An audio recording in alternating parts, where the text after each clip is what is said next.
Hello friends, welcome to our channel education E class. आज के education E class में हम स्टडी करेंगे बाल विकास एवं शिक्षा शास्त्र के उन महत्वपूर्ण प्रश्नों को जो आपकी आगामी परीक्षा में बहुत ज़्यादा महत्वपूर्ण रखते हैं। तो चलिए शुरू करते हैं आज की अपनी एजुकेशन ई क्लास।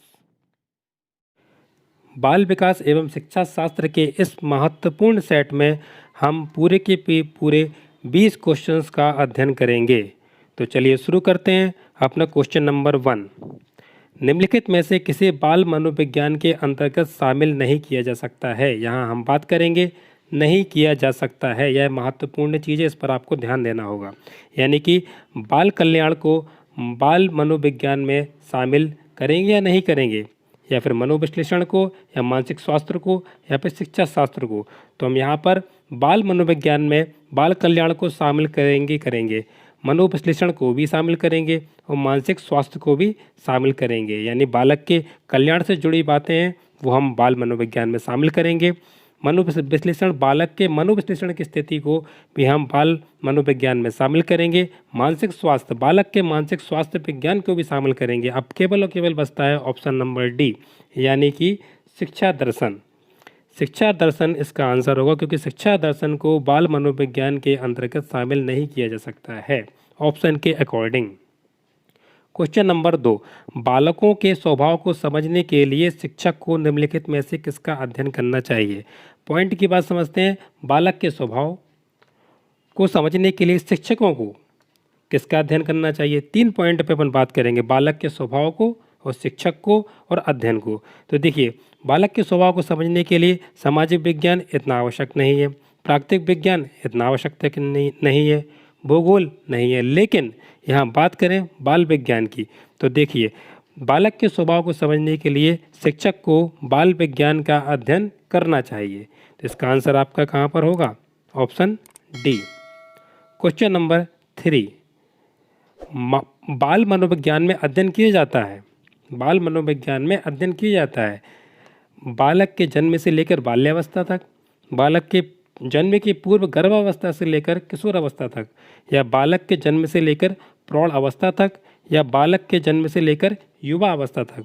क्वेश्चन पे हम बिल्कुल ध्यान देंगे, बिल्कुल फोकस करेंगे कि बाल मनोविज्ञान में अध्ययन किया जाता है।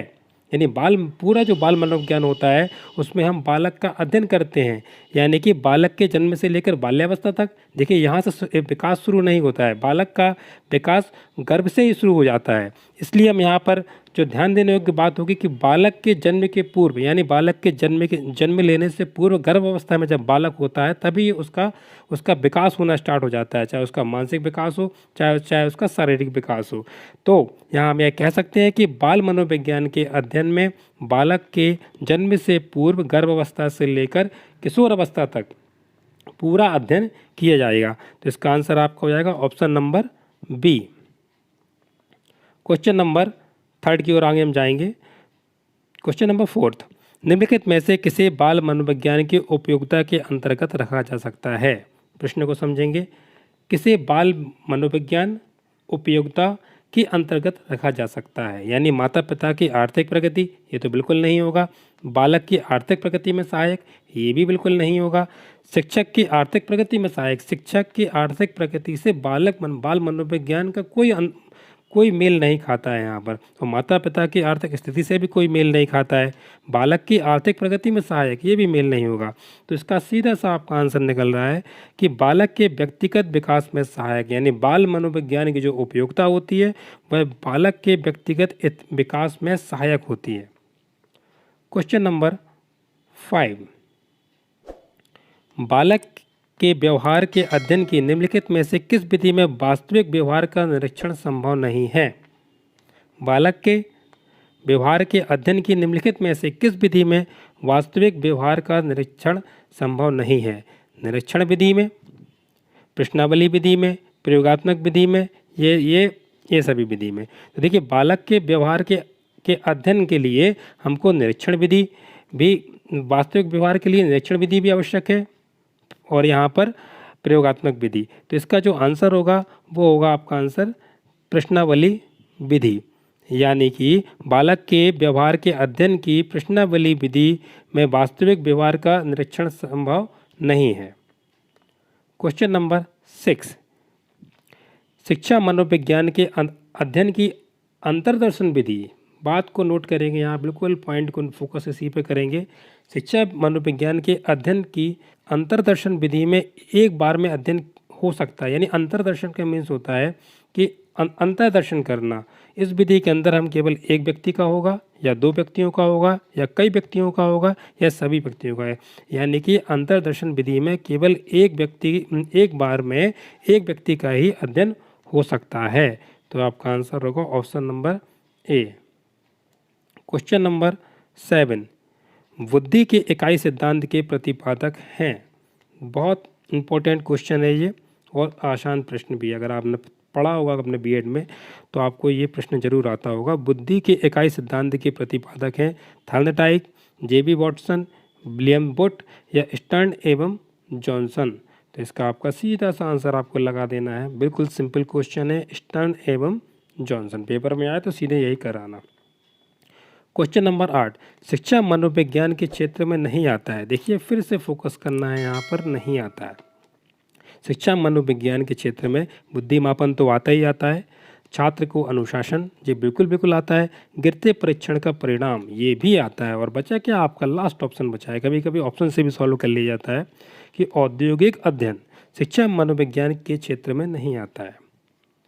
क्वेश्चन नंबर 9, क्या आप इस कथन से सहमत हैं कि शिक्षा की किसी भी योजना में शिक्षक का केंद्रीय स्थान होता है? जी हाँ, बिल्कुल। शिक्षा की किसी भी योजना में, यानी किसी भी योजना की शुरुआत करेंगे, अगर शिक्षक का केंद्रीय स्थान रखना बहुत ज़रूरी है। अगर शिक्षक की उस चीज़ में रुचि होगी, चाहे वो कोई भी पाठ्यक्रम हो, चाहे वो कोई भी कार्य हो या शिक्षण कार्य हो या कार्यालय या महाविद्यालय संबंधी या विद्यालय संबंधी कोई भी कार्य को करना हो, तो शिक्षा की किसी भी योजना में शिक्षक का स्थान केंद्रीय स्थान होता है। यानी कि आप इस शब्द से पूर्णतः सहमत हैं। इसका आंसर अपना होगा पूर्णतः सहमत। मनोविज्ञान को आरंभ में कहा जाता था। ये भी बहुत महत्वपूर्ण प्रश्न है और उतना ही सरल प्रश्न है। मनोविज्ञान को आरंभ में कहा जाता था चेतना का विज्ञान, मन का विज्ञान, आत्मा का विज्ञान और व्यवहार का विज्ञान। अगर आप थोड़ा सा भी मनोविज्ञान के बारे में समझते हैं तो इसका आंसर होगा। उसका आंसर आप जरूर कमेंट बॉक्स में टाइप करिए, क्योंकि ये आंसर लगभग सभी लोगों को आता होगा। यानी कि मनोविज्ञान को आरंभ में कहा जाता था आत्मा का विज्ञान।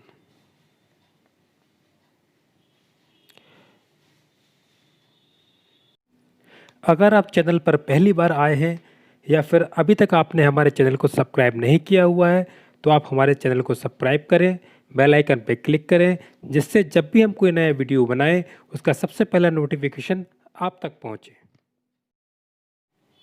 क्वेश्चन नंबर 11, निम्नलिखित में से वह मनोवैज्ञानिक विधि बताइए जो किसी बालक की समस्या का अध्ययन करने के लिए सबसे कम उपयोगी है। यानी कि मनोविज्ञान की हमको वह विधि बताना है जो बालक की समस्या का अध्ययन करने के लिए कम उपयोगी है। मतलब उपयोगी तो हैं, लेकिन ऑप्शन के अनुसार वो पूछ रहा है कि सबसे कम उपयोगी कौन सी है। परीक्षण विधि। परीक्षण विधि एक बहुत महत्वपूर्ण विधि है जिसके द्वारा बालक की समस्या का अध्ययन किया जाता है।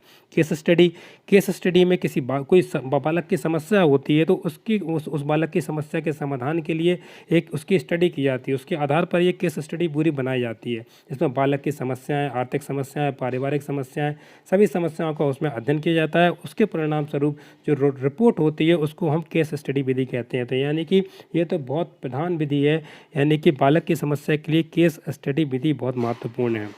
अब बात करते हैं निरीक्षण विधि की। निरीक्षण विधि भी बालक की समस्याओं के लिए निरीक्षण विधि का प्रयोग किया जाता है। यानी कि तीनों विधियां ये बालक के अध्ययन के लिए बहुत महत्वपूर्ण है। अब इसके अलावा बचता है प्रयोगात्मक विधि। तो इसका सीधा सा आंसर हम लगा देंगे कि वह मनोवैज्ञानिक विधि है, यानी कि प्रयोगात्मक विधि वह मनोवैज्ञानिक विधि है जो बालक की समस्याओं का अध्ययन करने के लिए इन तीन में से कम उपयोगी, यानी कम उपयोगी का आंसर इसको लगा देंगे। क्वेश्चन नंबर 12, उपचारात्मक विधि उपयोगी है। उपचारात्मक विधि उपयोगी है सभी बालकों के लिए, प्रतिभावान बालकों के लिए, पिछड़े बालकों में सुधार के लिए, या फिर उपरोक्त सभी में। तो इसका आंसर सीधा सा आंसर होगा आपका कि जो उपचारात्मक विधि होती है वह पिछड़े बालकों के सुधार के लिए होती है। यानी इसका आंसर हो जाएगा आपका थर्ड सी पिछले बालकों के सुधार में। Question number 15